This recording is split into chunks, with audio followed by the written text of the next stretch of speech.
Welcome back to Bill's Workbench. We are going to model and print a machinist jack. I've already drawn it up. Here's what the drawing looks like. And so let's get started drawing in this machinist jack inside of AutoCAD. So the first thing we're going to do is set our units to millimeters. We're also going to set our face tress to 10. What that'll do is make anything that's curved inside of a 3D solid smoother, or as smooth as it will be. And now we're going to turn off that stinking grid, and we're going to get started by drawing in the profile of the jack.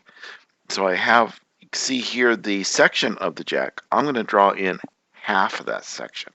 So I'm going to draw in a line that goes down this way 30 millimeters, over this way 16 millimeters. I want to go up 3 to give myself a little bit of a lip. And then I'm going to draw in another line up here that goes 7.5. Arc. We'll do an arc to start there, to end there, and have a direction of that.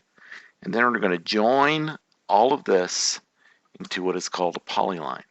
Now it's all one object. And now we'll revolve. So we'll revolve this right here. And we're going to revolve it around this point right here in 360 degrees. So I'll just hit enter. Now we're going to rotate it so that it's standing upright. So we'll rotate 3D. That jack, this plane, 90. And we'll look at it in 3D. And then we will take a look at it in X-ray. So there is my outline of the jack. Now what I want to do is draw in my nut that I'm going to put in here. I'm going to put in a 5 millimeter cap head screw through there, so I need that nut, which is 8 millimeters flat to flat. So that is a polygon. There it is, polygon. I could have just simply typed polygon, but I didn't. We want 6 fabulous sides. It's going to be right there. It's going to be circumcised, and it is 8 millimeters, so I am going to do 4 millimeters because that is the radius. I'll do a distance to double check my math, flat to flat, 6 millimeters. That's not good. What did I do wrong? Let's scale that, and we will scale this from there. We'll do a reference from there to there. I want that to be 8. There we go. So now if I do a distance, it is 8 millimeters. Great. Then we'll extrude it. The thickness of the bolt, which is 3.75, so we'll extrude that. I'm actually just going to extrude it 3 millimeters up. And I want to move that to here, but I want to grab it from the center and move it to there. But can't find the center with the normal snap tool, so we're going to use a tool called M2P, and you pick 2 points there and there. That grabs the middle of the 2 points that you selected, and then I will move it there. I need to move that down 3 millimeters, and then I need to draw in a circle for the screw that's going to go in there, and that's going to be a 5 millimeter, so I'm going to do diameter of 6. And then we will extrude,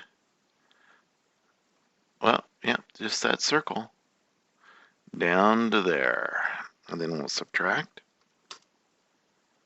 We'll select that as our main object, and we'll subtract all of that away. So now we have our jack drawn up inside of AutoCAD. Yes, it's quick and easy to draw this inside of AutoCAD as compared to the other tools out there, but it's not parametric, so editing the circle at the bottom, can't do it. I'd have to redraw it. So that's one of the disadvantages to AutoCAD, but it is what it is. So we'll do an STL out, and that will create an STL file. And yes, create the binary STL. That's what we want. And we'll give it a name. We'll call it Jack, and we'll hit save. And now we're ready to print our jack. So we will go to Cura. There's Cura. Let's find our file. I think I put it in documents. Yeah, put it down there. There it is. I have my PLA selected. I have my quality set. Let's check our walls. Walls are 2, which is probably fine. I can increase it to 3 if I want it a little bit stronger. The top and bottom, 3 and 3, that's fine as well. We'll increase the walls count to 3 just to make everybody feel great.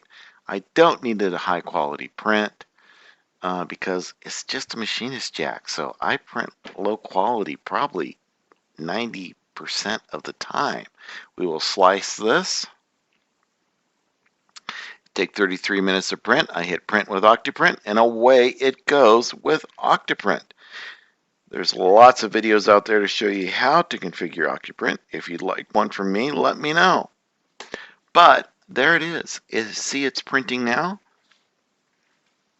And here is the jack printed with the screw and the nut in it. And now all I need to do is print about 6 more of these things in order to use it for what I need it to be used for. So thanks for watching. I hope you learned something. I did. I completely forgot about the revolve command until I created this jacks. Trying to do a loft, it wouldn't work. Revolve was the right tool. So thanks for watching. Do all of those things and have that great day.